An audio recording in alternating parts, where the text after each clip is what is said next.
我要永永远远爱着耶稣。虽然生命中狂风和暴雨接连不断来，我仍然永永远远爱着耶稣。Ku mau cinta Yesus selamanya. Ku mau cinta Yesus selamanya. Meskipun badai silih berganti dalam hidupku, ku tetap cinta Yesus selamanya.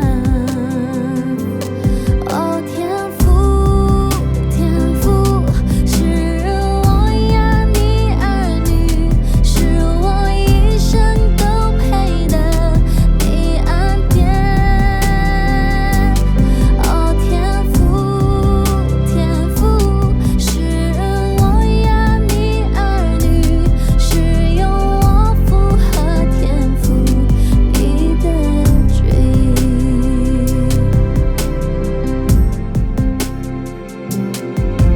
我要永永远远爱着耶稣，我要永永远远爱着耶稣。虽然生命中狂风和暴雨接连不断来，我仍然永永远远爱着耶稣。哦天父，天父，是我呀你儿女，是我一生都配的你恩典。哦天父，天父，是我呀你儿女，是用我符合天父你的旨意。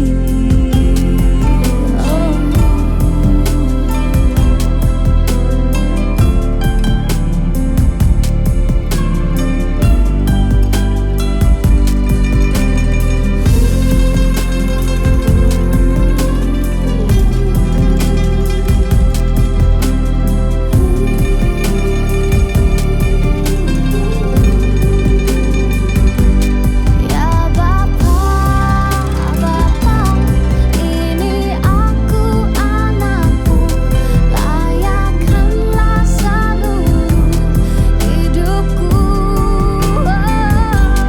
Oh 天父，天父，是我呀你儿女，是用我符合天父你的旨意，是用我符合天父你的旨意。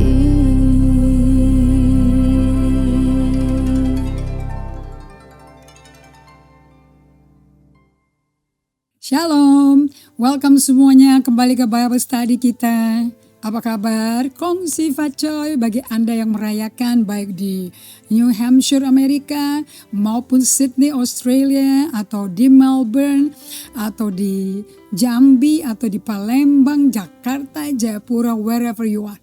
Kita yang, Anda yang mungkin gak merayakan, karena Anda bukan dari keturunan Tionghoa, tapi kita turut merayakan karena kita satu dalam keluarga Allah. Right?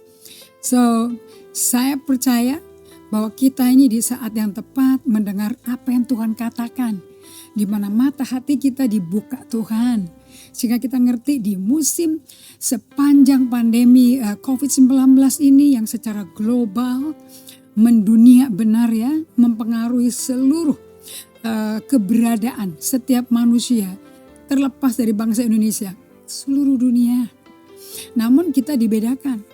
Karena kita adalah pendatang di bumi. Kita biji mata Tuhan.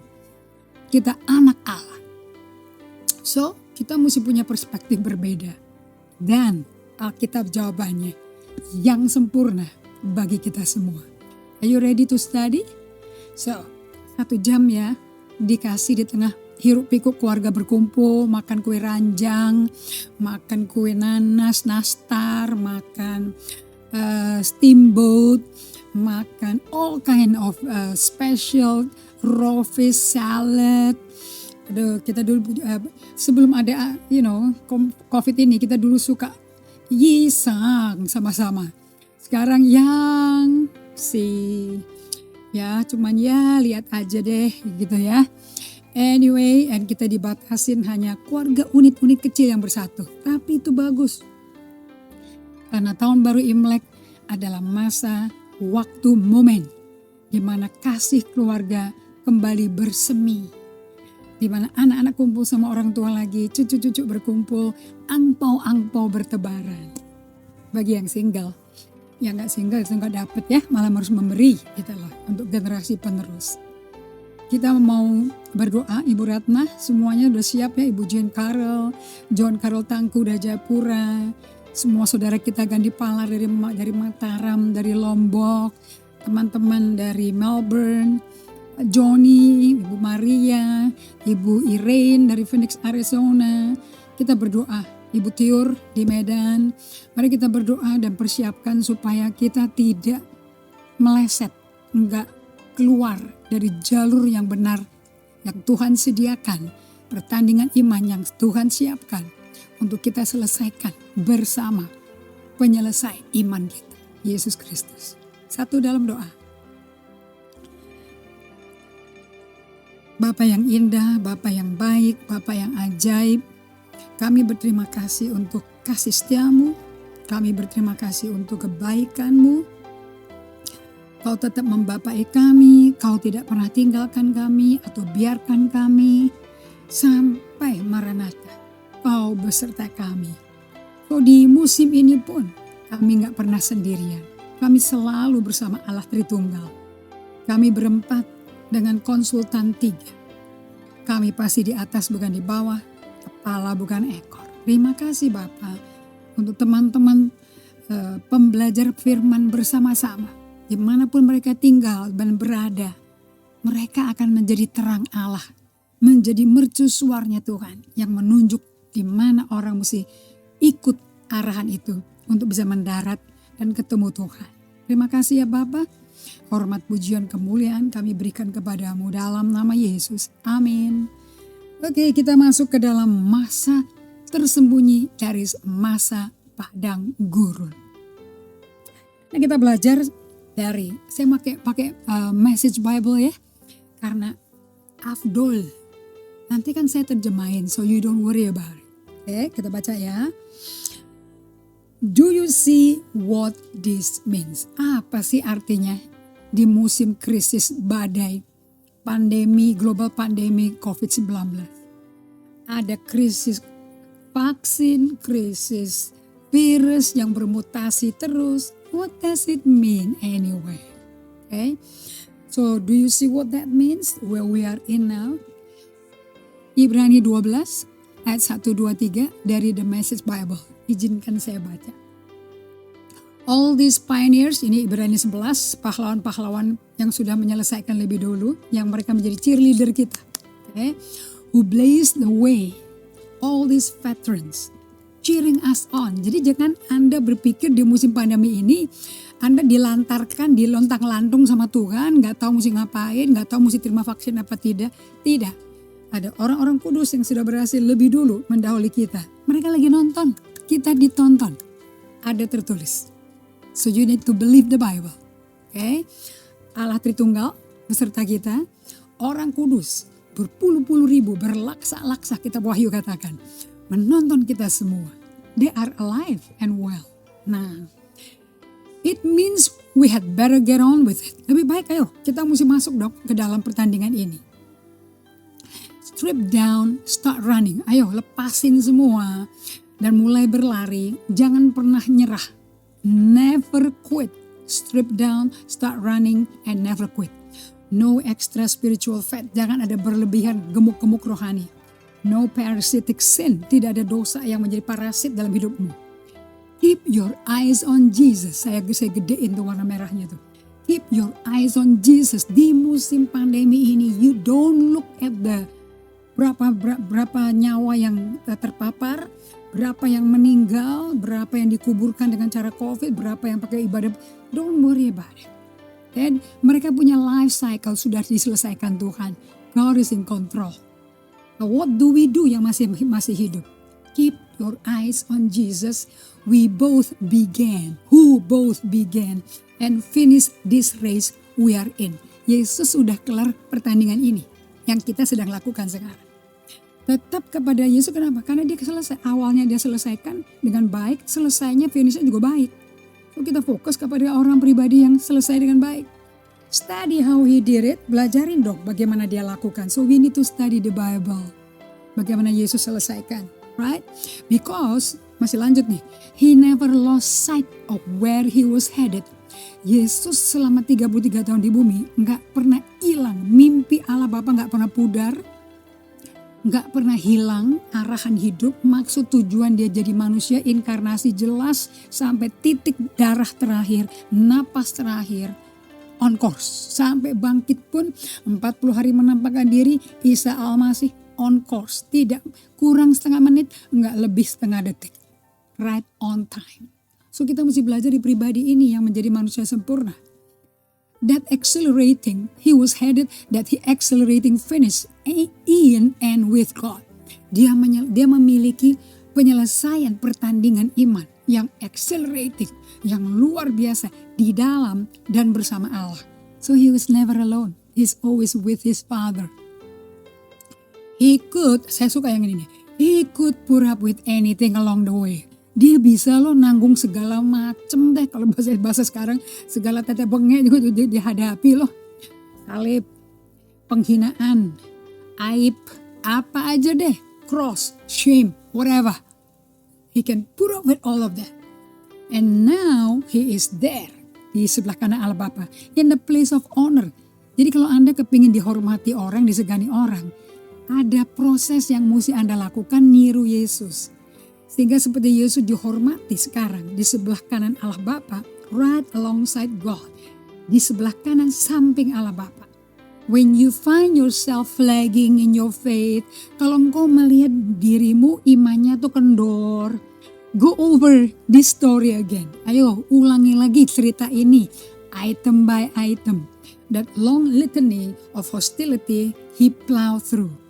Dan masa di mana banyak tantangan, dia mesti bajak kebenaran itu, dia mesti lewati semua, Anda juga ngelewati. That will shoot your adrenaline into your soul. Waduh, itu akan injeksi adrenalin di jiwa Anda. Oke, lanjutin ayatnya. And we are on our eternal track, by the way. Pertandingan yang kita mesti selesaikan di bumi, itu sifatnya kekal. Jadi kalau Anda tanya kapan kelarnya? Sampai kekekalan.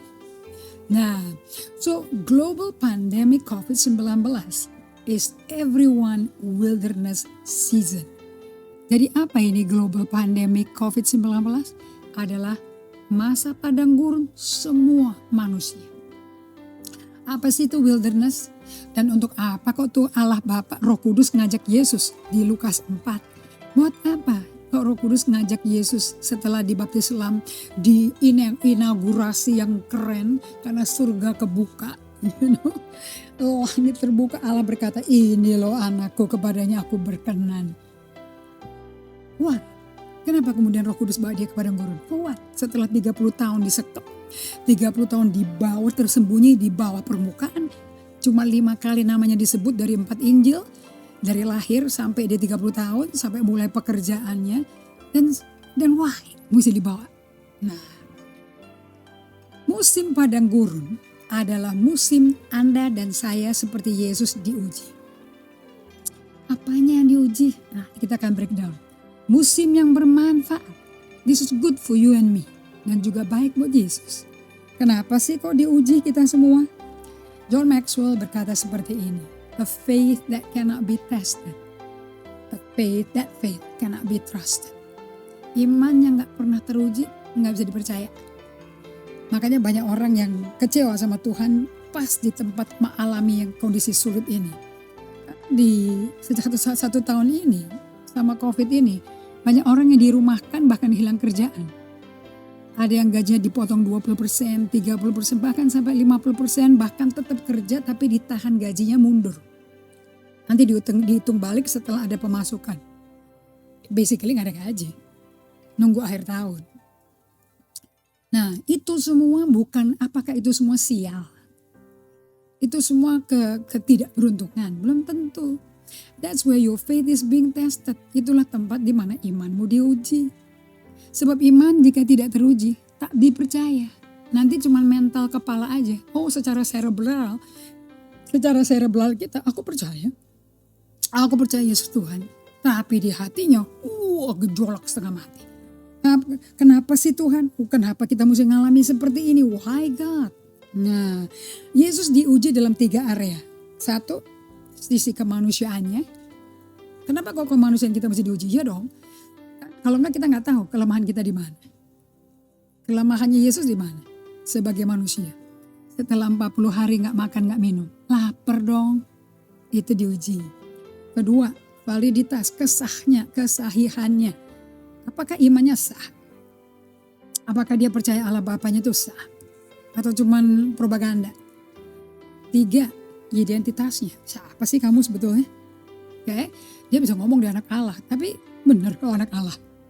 Nah, so Yesus diuji kemanusiaannya. Ini enak sekali saya breakdownnya verse by verse ya. Lukas 4 ayat 1-4, The Message Bible. Saya terjemahin. Kalau nggak ngerti, tulis di komen. Okay? Now Jesus, full of the Holy Spirit, left the Jordan and was led by the Spirit into the wild. Yesus yang penuh Roh Kudus yang dia terima di Sungai Yordan, meninggalkan Sungai Yordan, dipimpin Roh Kudus ke dalam tempat buas yang liar. For 40 wilderness days, untuk selama 40 hari di padang gurun, pagi dan malam, he was tested by the devil. Roh Kudus di mana saudara-saudara? Di dalam dia. So dia gak sendirian.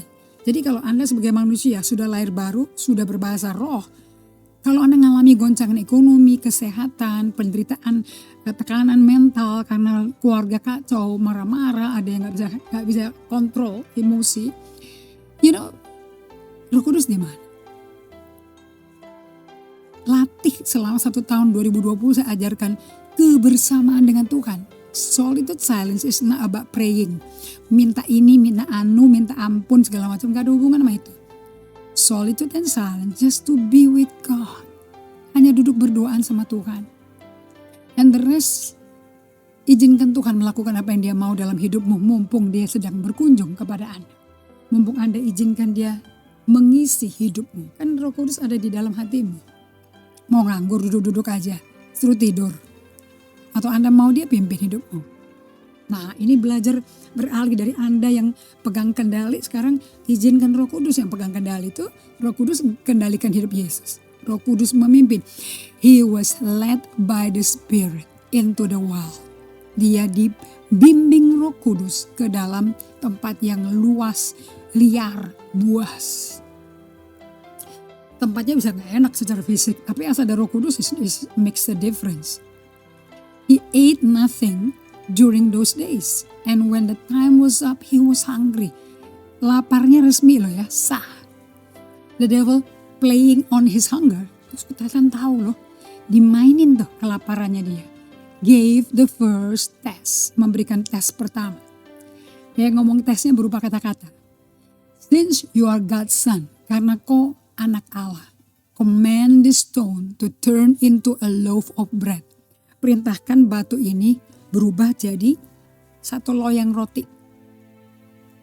Yesus menjawab by quoting Deuteronomy. Yesus menjawab dengan mengutip kitab Ulangan.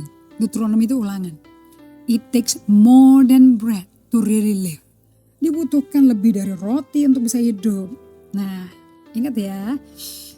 Yesus itu jelas yang bikin dia substansi kehidupan dia. Bukan roti, bukan sandang pangan.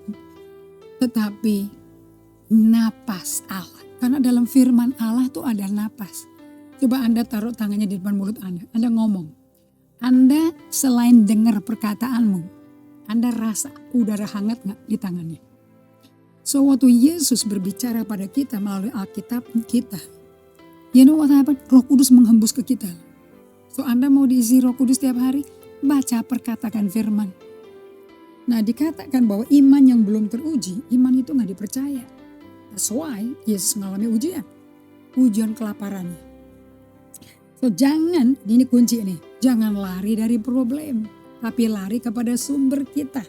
Nah ini kita ambil dari Lukas 4 ayat 5 sampai 8. Dan Mazmur 27, nanti ya saya ke situ. Sekarang ujian kedua. For the second test he let him up and spread out all the kingdoms of the earth on display at once. Pinter ya setan ya. Dia kali yang nemuin digital kali ya. Dalam sekejap mata dibawa ke ujian kedua. Dia antar Yesus.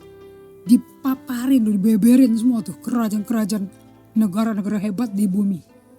Dan the devil said, they are yours in all their splendor to serve you. Pleasure. Coba itu negara-negara hebat nih. Dan segala isinya. Ini milikmu. Mereka akan ada untuk menyembah kamu, melayani kamu. Dan mereka senang melayani kamu. I'm in charge of them all. And can turn them over to whomever I wish. Saya yang berkuasa atas kerajaan ini. Dan aku bisa serah terimakan kok ke siapa yang ku mau. Worship me aja Yesus.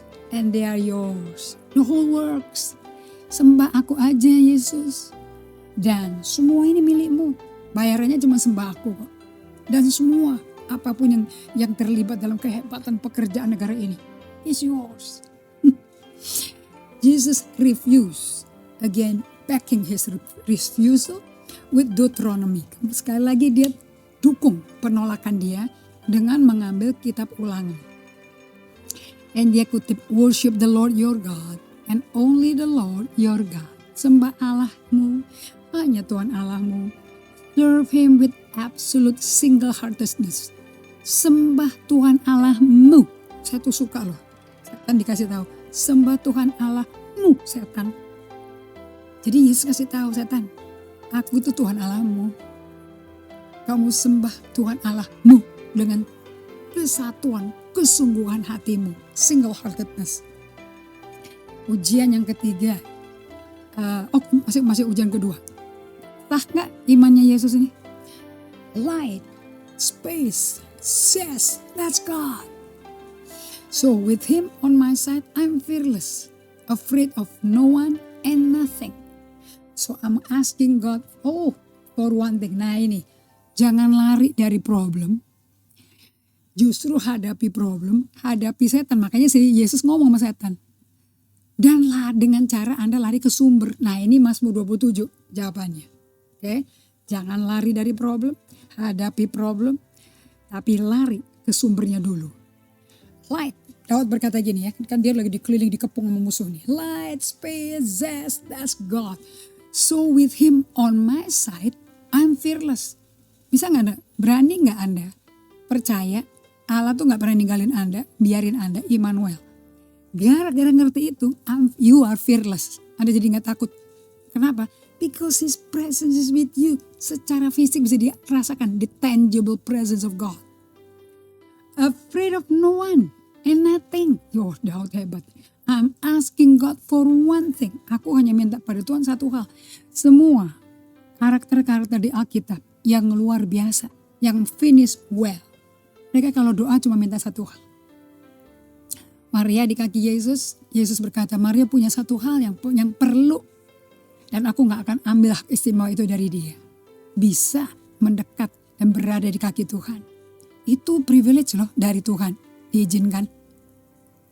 Yang kedua, Paulus, satu hal yang kupinta. Satu hal ini yang kulakukan. Aku lupakan hal yang di belakang dan mengarahkan diriku ke depan. Daud dong. Satu hal I'm asking God, just one thing, only one thing. To live with him in his house my whole life long. Di tengah-tengah musuh nyerang, ancaman, hoax, fitnahan, belembing dilempar ke dia. Doanya dia cuman ini. I'm only asking God one thing. And that one thing is to live with him in his house my whole life long. Sampai mati dia, aku hanya mau dia dalam hadiratnya. Karena nanti di kitab Wahyu Anda tahu, nggak ada bait-bait yang batu, yang ada tuh Allah. Allah lah baitnya. I will contemplate His beauty, I will study at His feet. Persis kayak Maria. That's the only quiet, secure place in a noisy world.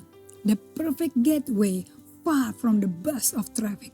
Sekarang buzz of trafficnya kan dengan adanya pembatasan-pembatasan karena pandemi COVID ini kan terbatas, kan anda berapa nggak bisa ke kantor, anak nggak bisa ke sekolah, restoran cuma buka 25% kursinya atau 50%, tergantung keputusan pemerintah apa. So in this kita tidak saja jadi traffic lalu lintas nggak rame kan, tapi traffic di handphone tuh rame. Which voice do you listen? Suara siapa, pesan siapa yang Anda akan dengerin? Dan kalau Tuhan yang Anda mau dengerin, pesannya Tuhan, bagaimana melatih frekuensi pendengaranmu? Because for you, untuk bisa mengenal suara Tuhan butuh pay attention. Kuncinya dari musim pandemi adalah tersembunyi di padang gurun. Cuma satu, dibikin sama Tuhan, suka gak suka, setuju gak setuju. Belajar attentive life. Hidup atentif, hidup penuh atensi ke Tuhan. Seperti Elia di Gunung Horeb. I'll contemplate His beauty, dan biar rame berapa yang meninggal, berapa vaksin segala macam. Aku hanya mengkontemplasi keindahannya. Aku belajar di kakinya, di tempat yang paling sunyi aku berdiam, aman dari dunia yang ramai. Ini pintu gerbang sempurna loh, jauh dari kesibukan lalu lintas. So, Yesus itu lulus ujian loyalitas, saudara. Tes yang ketiga, Yesus diuji identitasnya. Siapa sih kamu sebetulnya? Now for the third test, the devil took him to Jerusalem and put him on top of the temple. Ditaruh di bumbungan bait Allah, bahasa Indonesianya. And he said, if you are God's son, jump. Kalau betul-betul kau anak Allah, lompat dong. It is written, dia kutip dari Mazmur 91. Isn't it? That he has placed you in the care of angels to protect you. They will catch you and you won't so much as stop your toe on a stone. Sampai ibu jari aja gak akan kepentok kok kepada batu gara-gara malaikat yang topang kamu. Jatuhin dong. And Yesus berkata, yes, correct. And it's also written, don't you dare tempt the Lord your God. Jangan berani-berani ya kau cobai Tuhan Allahmu. So, Yesus diuji identitasnya. Yang diuji apa sih? Dari hasil ujian identitas Anda akan tahu dua hal. For sure. Yesus mengenal dia milik siapa. Siapa yang memiliki Yesus? Makanya dia mau ditawarin apapun gak bisa. Aku tergantung pada yang milik aku. Ada yang miliki aku. Jadi ada penawaran-penawaran di luar pemilikku. Pemilikku yang mesti tahu. Aku gak bisa mutusin sendiri.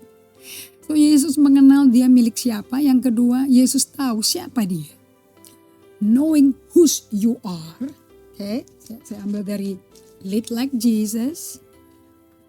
If you want to live like Jesus and you want to love like Jesus, then you should know whose you are. Whose am I? Whose am I menentukan audiensmu tuh siapa sih sebetulnya? Anda tuh tiap hari ngapa-ngapain sibuk 24 jam per hari. Audiensinya siapa? Yang nonton Anda tuh siapa?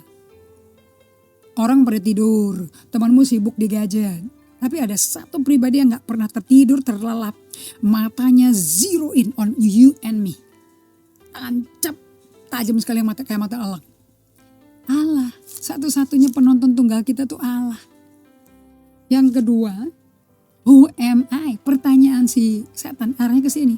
Kamu emang siapa? Kalau anak Allah, jump.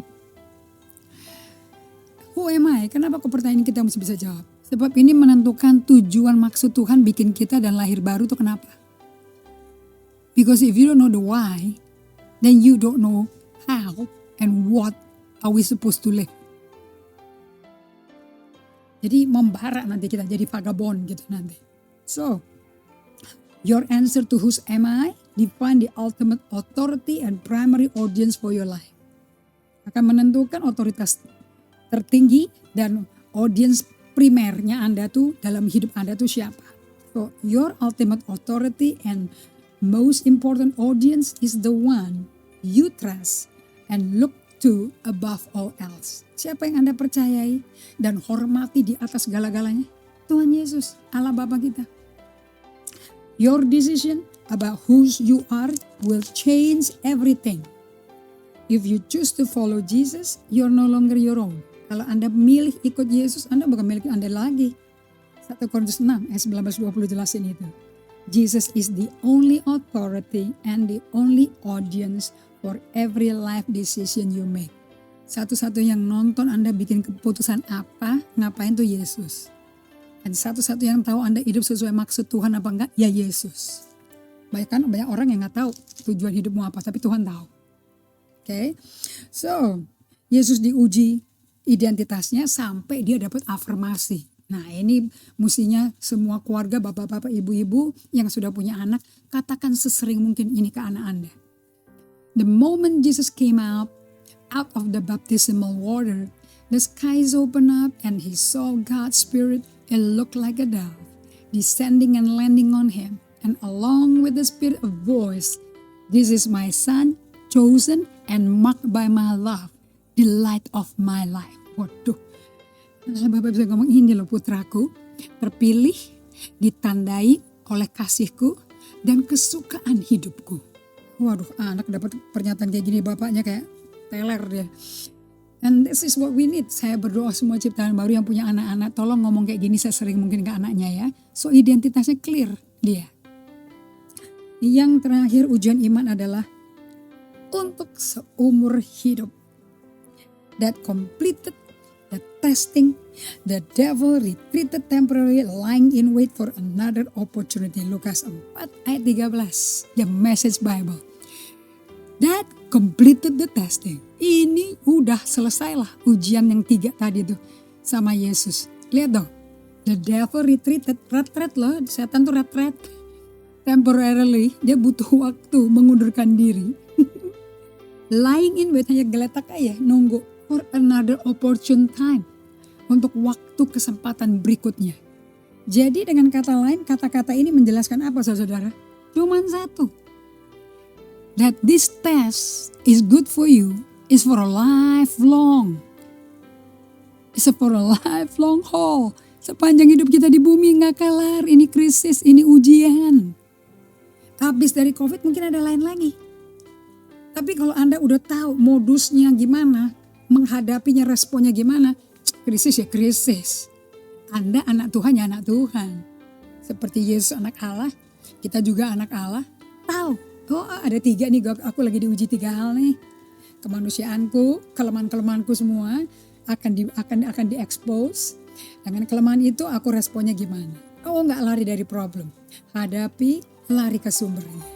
Apalagi yang aku dites? Oh validitas imanku. Sah nggak? Imannya teruji nggak? Bisa dipercaya nggak? Yang ketiga, aku akan diuji apanya? Identitasnya. Am I what God says I am?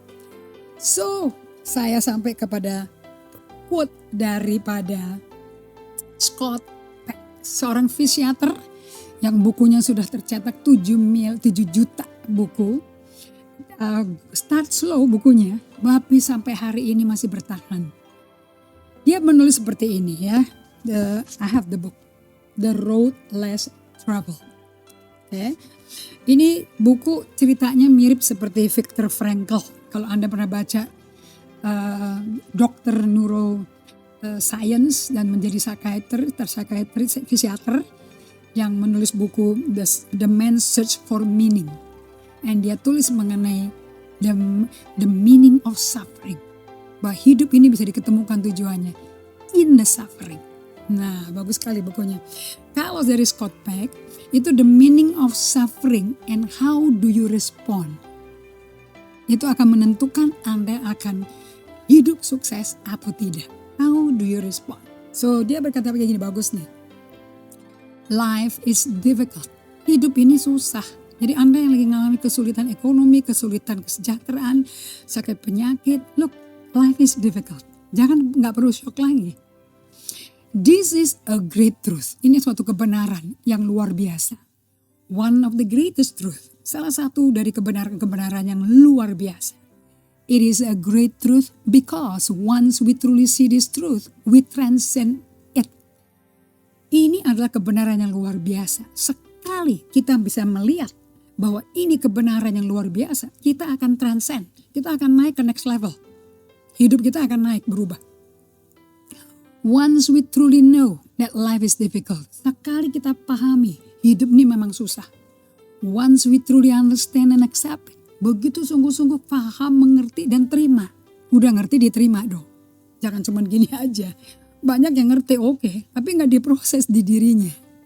Okay? Then life is no longer difficult. Ya kalau memang sudah diterima, ada ya udah gak susah dong hidup ini. Because once it is accepted, sebab sekali diterima, the fact that life is difficult no longer matters. Faktanya bahwa hidup ini susah, ya gak ada masalah. Kan udah diterima. So today saya bagikan dari buku ini. Okay. Scott Peck berkata seperti ini. Life is a series of problem. Hidup ini adalah seri masalah. Dan dia berkata bahwa salah ya kalau ada orang berpersepsi bahwa hidup ini itu actually should be easy. And as if life should be easy. Hidup ini umumnya gampang lah. Dan mustinya sih, kata should itu tuh mustinya kan gitu. Mestinya kalau dia ikut Tuhan, udah lahir baru, dibaptis selam, jadi biji mata Tuhan. Mestinya kita dijauhkan dari segala pencobaan. Kayak doanya kan, jauhkan kita dari segala pencobaan, Bapa kami di surga. Itu bukan doa, itu bagaimana berdoa. Tapi jangan diasumsi bahwa karena kita boleh minta jauhkan kami dari segala pencobaan, jadi life should be easy dong. No, it's not. Terimalah. Kita ini hidup di dunia dengan sistem yang udah rusak karena dosa. There's no easy life on earth. Life is difficult. So, persepsi ini salah ya. Nah, jadi terimalah bahwa kita hidup di dunia ini consists of a life with a series of problem. Dengan satu seri masalah-masalah, problema-problema. Nah sekarang udah diterima nih ya. Udah kenyataan. Emangnya ada ngalami penderitaan baru sekali kan berkali-kali. Nah, do we want to moan about life difficult or solve them? Mau mengeluh, moaning and groaning, atau mau accept? Kalau Ibu Indri sudah accept. Okay. I accept it. Life is not easy because saya juga gak beres orangnya karena dosa dan kita masih pakai tubuh dosa. Berarti banyak hal-hal yang berdosa aku masih lakukan sadar gak sadar. Saya gak heran di Mazmur 19 Daud berkata, Tuhan ampuni aku dari dosa yang tidak kusadari. Jaga lidahku jangan ngomong dosa Tuhan. Even David gak bisa melakukan itu. Okay. Nah terus tanya lagi, kalau Anda mau moaning, nggak accept the problem, apakah do you want to teach your children to solve them? Mau nggak ngajarin anak-anak cucu mau bagaimana menyelesaikan problem ini? Everything we do dampaknya ke generasi muda. There's a little chap that watching us. Okay? Now, disiplin caranya mengatasi ini ternyata is with a disciplined life. Disiplin adalah a basic set of tools we require to solve life problem. Ternyata untuk menyelesaikan problem-problema hidup ini, hidup manusia ini di bumi, itu ada satu set alat peralatan. Namanya disiplin. Okay? Sebab without discipline, we can solve nothing. With only, kalau kita nggak ada disiplin, kita nggak bisa menyelesaikan apapun. Hanya dengan beberapa disiplin, kalau beberapa area aja kita disiplin, nggak semuanya total kita disiplin, we can solve only some problem. So beberapa disiplin yang lain nggak, ya problem yang diselesaikan ya beberapa itu aja rasionya. With total discipline, ya you solve all problem. Nah, so sebetulnya apa sih yang bikin hidup kita ini susah? What is actually make our life difficult? Nah, coba kita mau lihat dulu. Apakah Tuhan Yesus mau kita hidup dengan disiplin total? Ambil dari Yohanes 15 ayat 4 dan 5 The Message Bible. Yesus mau kita disiplin kadang-kadang hari Minggu aja atau dari minggu ke minggu, 365 hari per tahun. Do you take a holiday from disciplining looking for God? Anda liburan gak cari Tuhannya? Abiding in Jesus is a discipline life without which we cannot do nothing. Yohanes 15 ayat 5. Hidup berdiam dalam Yesus, tinggal dalam Yesus, Yesus tinggal dalam kita, firman-Nya tinggal dalam kita adalah kehidupan disiplin. Tanpa disiplin ini namanya abiding ya, remaining ya, tetap disiplin dong. Nah, kan nyangklok terus, nempel terus. Without which we can do nothing. So Yesus berkata seperti ini, I am the vine, you are the branches. Aku pokoknya, kita rantingnya. When you are joined with me. Kenapa pakai Message Bible? Dengerin baik-baik. When you are joined with me. Waktu kamu tuh tergabung dengan aku. I with you. Jadi tergabungnya bukan satu pihak aja. Dua pihak. Yesus dan kita. The relation intimate and organic. Hubungannya jadi intim dan organik. Organik berarti kayak sel-selnya hidup. The harvest is sure to be abundant. Panen udah pasti, kepastian, dan akan berkelimpahan. Separated, terpisah, you can't produce a thing. Kamu gak bisa memproduksi apapun. Anyone who separates from me is a dead wood. Siapapun orangnya yang terpisah dari aku, kayu mati. Gather up and thrown on the bonfire. Pasti dikumpulin dan dibuang ke api unggun. But if you make yourself at home with me. Tapi jikalau, ini kan conditional if ya. Jikalau Anda bikin bagi dirimu suatu rumah dengan aku, bukan buat aku, dengan aku.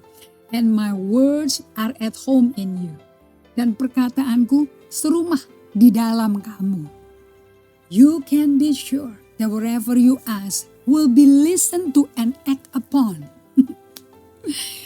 Kalau kamu bikin dirimu itu jadi rumahnya aku, dan aku bisa bersama di dalam rumahmu, udah deh, I can guarantee for sure, semua yang kamu ngomong, kau pikirkan, aku dengerin kok, dan aku akan bertindak. Kalau bahasa Indonesia kan, dan maka aku akan, apapun yang kau minta, aku berikan. Kalau ini kan bagus, Tuhannya dengerin dulu, and act upon. This is how my Father shows who He is. Dan dengan ini, Bapakku akan memperkenalkan dirinya. Siapa dia? Kapan Bapak kita di surga memperkenalkan dirinya kepada Anda dan saya? When you produce grapes. Kalau Anda dan saya menghasilkan buah anggur. Kapan tanaman anggur menghasilkan buah anggur? When you mature as my disciple. Pada waktu Anda dewasa sebagai murid. Nggak mungkin dewasa kalau karakternya dan otoritasnya tidak seperti Yesus. Di usia 30 tahun dia sangat dewasa. So apa yang membuat hidup ini sulit dong kalau gitu? Yang bikin hidup ini sulit adalah justru prosesnya. Mengkonfrontasi problemnya yang menyakitkan itu loh. Nah, dan demikian pula proses nyelesain problem-problemnya. Jadi waktu kita menghadapi problem, dan kita lagi menyelesaikan tuh problem, itu ada rasa sakit.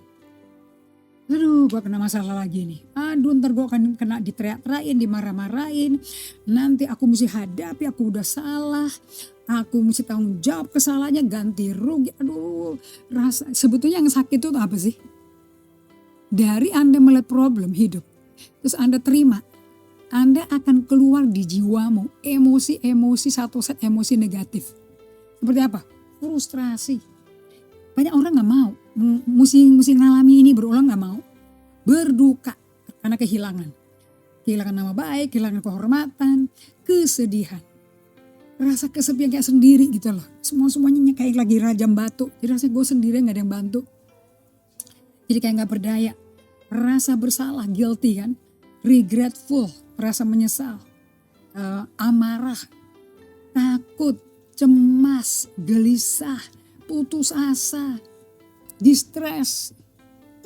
Ini rasanya menimpa. Ini orang gak suka ngalami itu sebetulnya. Sakit gara-gara problem, terus kita hadapin. Ini kan keluar semua nih, emosi kayak gini. Campur aduk cair. Jorok di jiwa kita. Banyak yang gak suka. Kristen malah yang gak suka.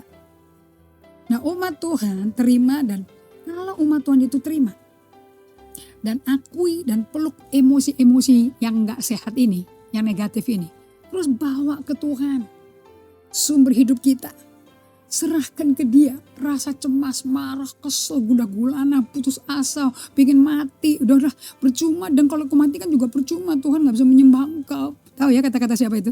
Kata-kata Daud di Mazmur. Anda meratap ke Tuhan.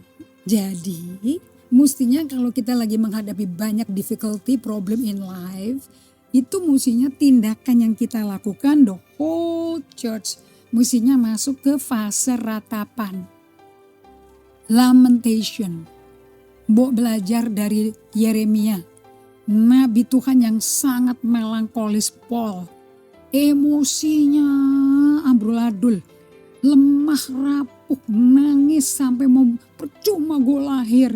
Tapi di dalam sumur yang gak ada air, biar dia pelan-pelan mati lah gak.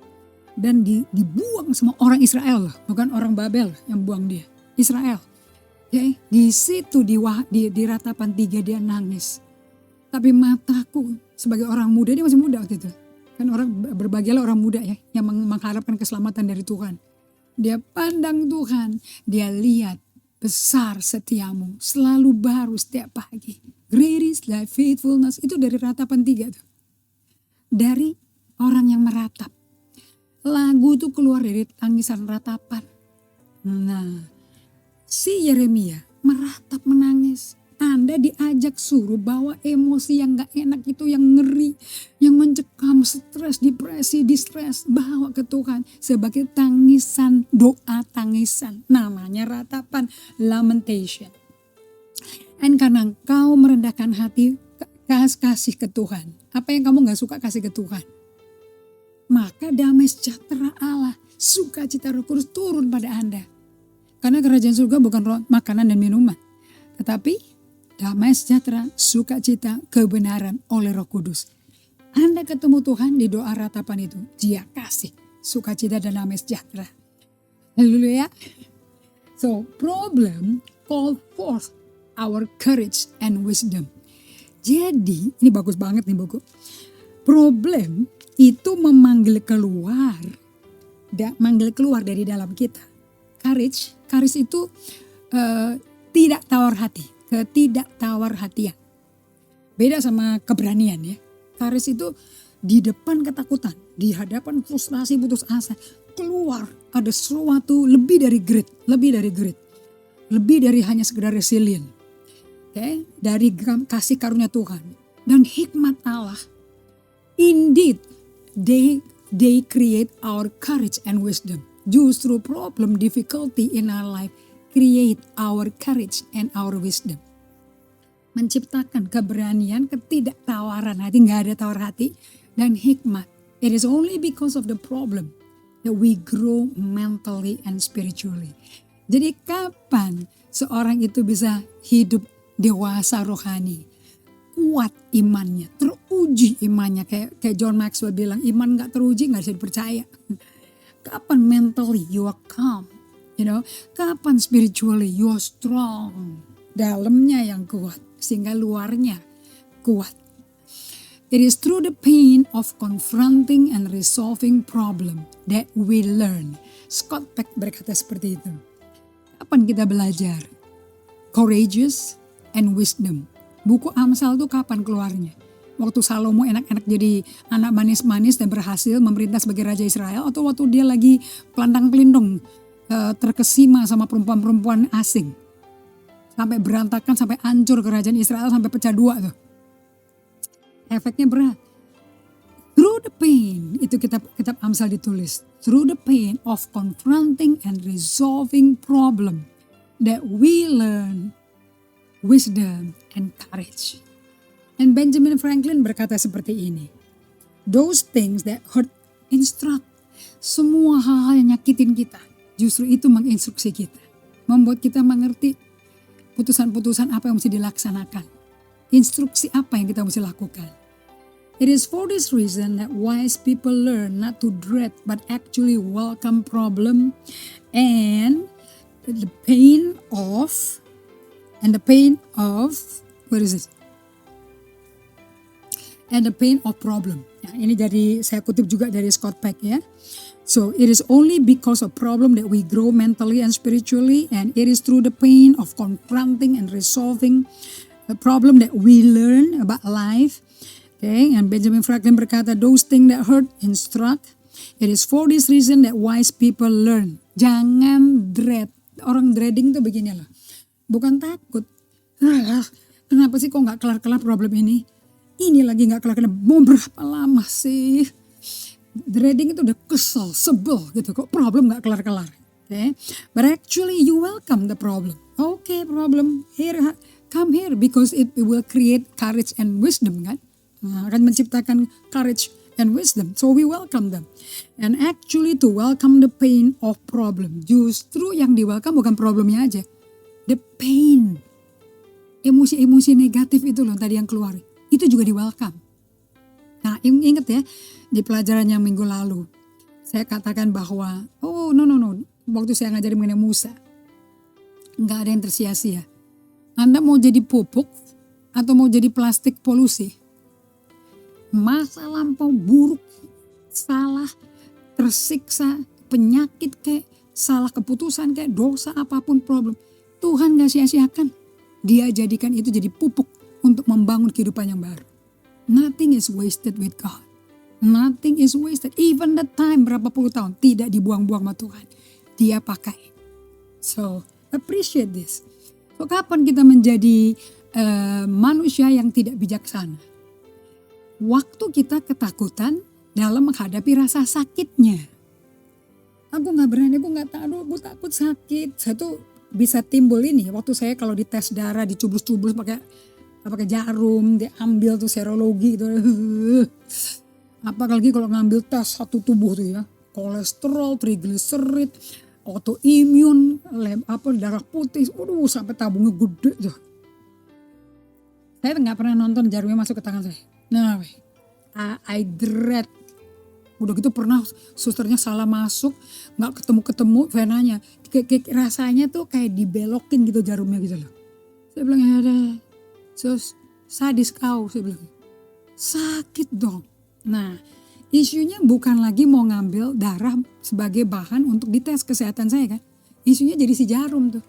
Kalau saya nggak mau hadapin sakitnya jarum, nggak mau hadapi jarum, nggak mau lalui rasa sakit, saya nggak akan bertumbuh berani ditusuk jarum untuk ngambil tes, apalagi infus-infus yang ditinggal di dalam badan tuh.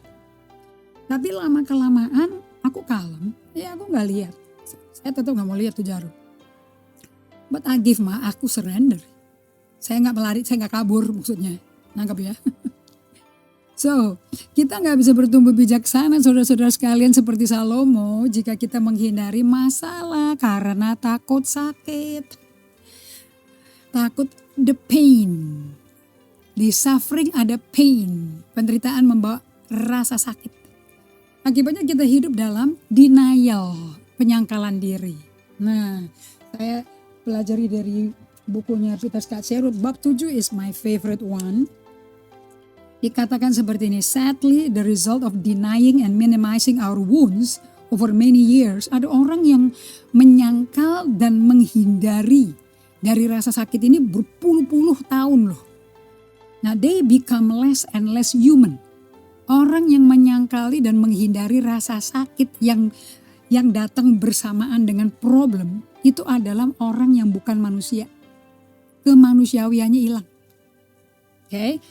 Any human being yang diciptakan serupa gambar rupa Allah akan ada perasaan sakit. Karena Yesus pun anak Allah yang sempurna. Dia pun rasa sakit. Sampai dia 3 jam 3 kali minta kok. Kalau bisa angkat cawan ini tapi bukan kehendakku kehendakmu. Dia aja gak tahan sakitnya. Sampai pembuluh darah pecah. Di keringatnya keluar darah. But he has to go through that. Dia mesti lewati tuh pembuluh darah pecah tuh keluar di keringatnya. Harus lewati, harus hadapi. That's how he grows strong on the inside.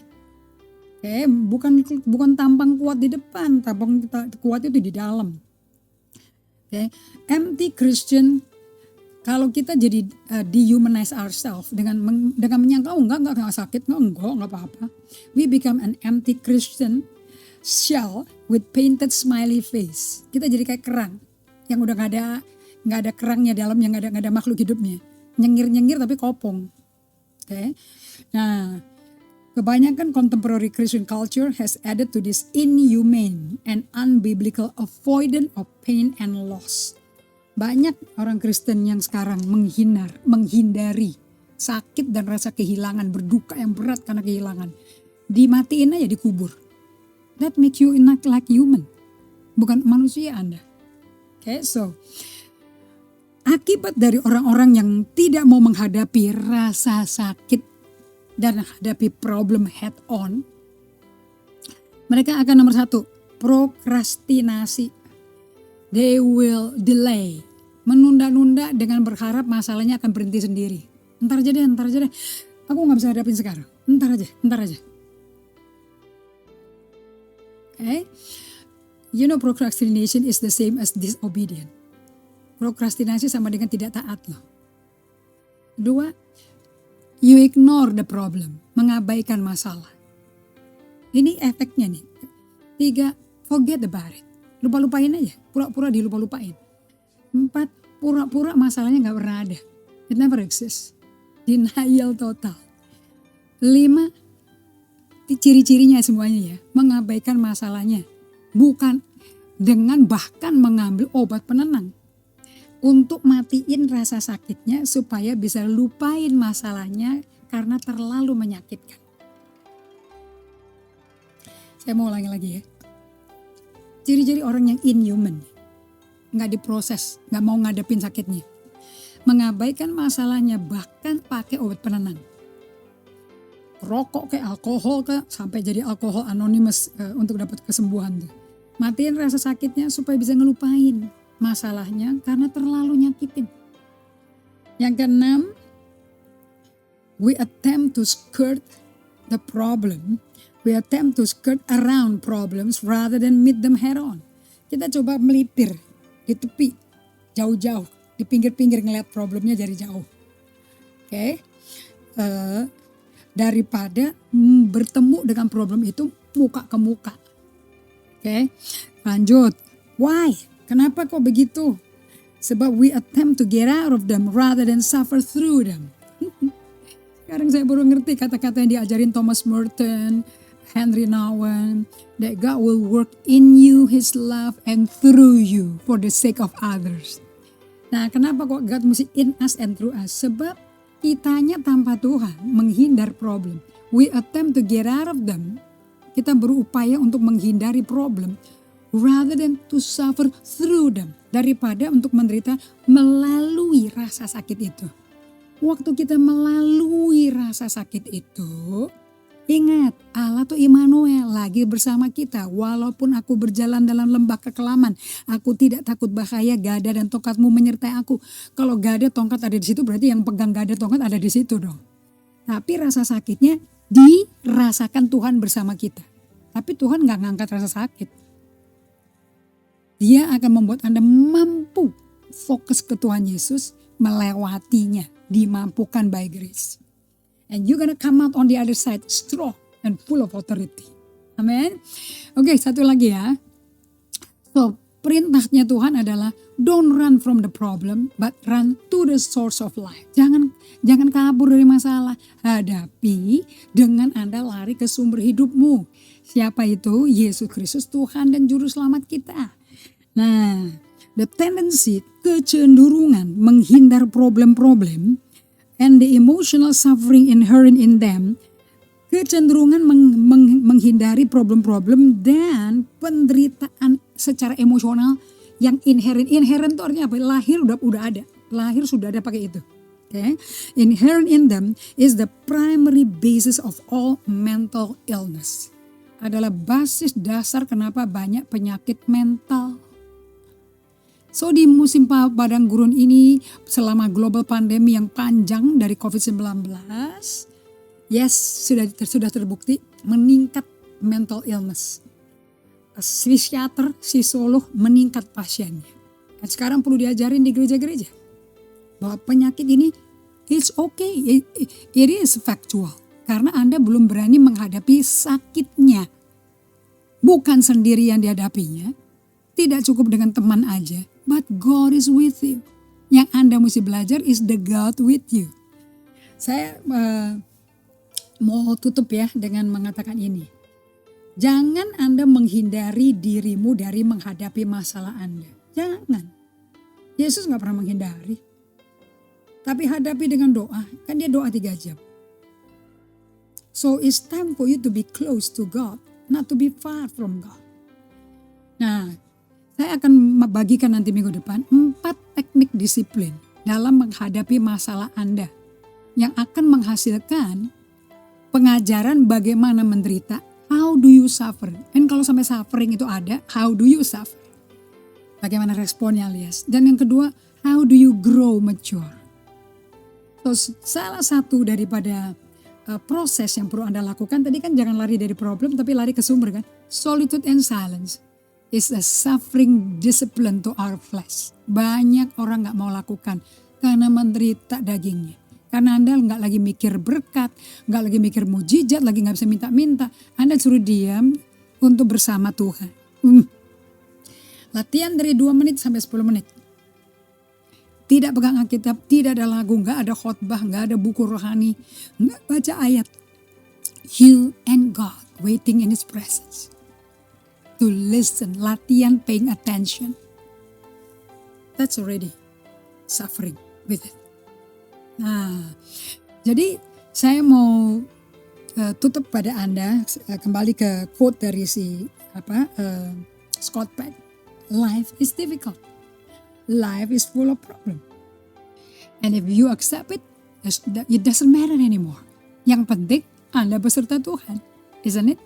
Seperti Yusuf, yang bikin dia sukses apa? Sampai jadi mangku bumi, sampai mimpinya terpenuhi setelah 13 tahun tersiksa. What is it? It's not what he has. It's not what he did. Tapi, who is with him? Inilah waktunya Anda berlatih untuk bersama iman. Kita doa ya. Wonderful Father, thank you Lord for your wonderful understanding and revelation. Kami mau pulang dari Bible study ini Tuhan, menyelesaikan Bible study ini. Kami mau menyelesaikan masa padang gurun ini, COVID-19, menjadi seperti Yesus. Di mana dia keluar dari padang gurun, dia lebih kuat di dalam daripada di luar. He becomes stronger inside than outside. Dan dia berjalan dalam otoritas Allah dan dia dikagumi semua orang. Because of the power, influence yang ada di dia. Kami mau serupa Yesus seperti itu. And make us understand bagaimana melewati ujian-ujian hidup ini.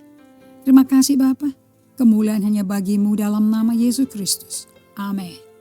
So, saudara-saudara sekalian, biar di musim Imlek ini, ada waktu Anda juga istirahat, saking bahagianya juga bisa capek tiduran, pakai waktu sejenak, diulangi pelajaran ini.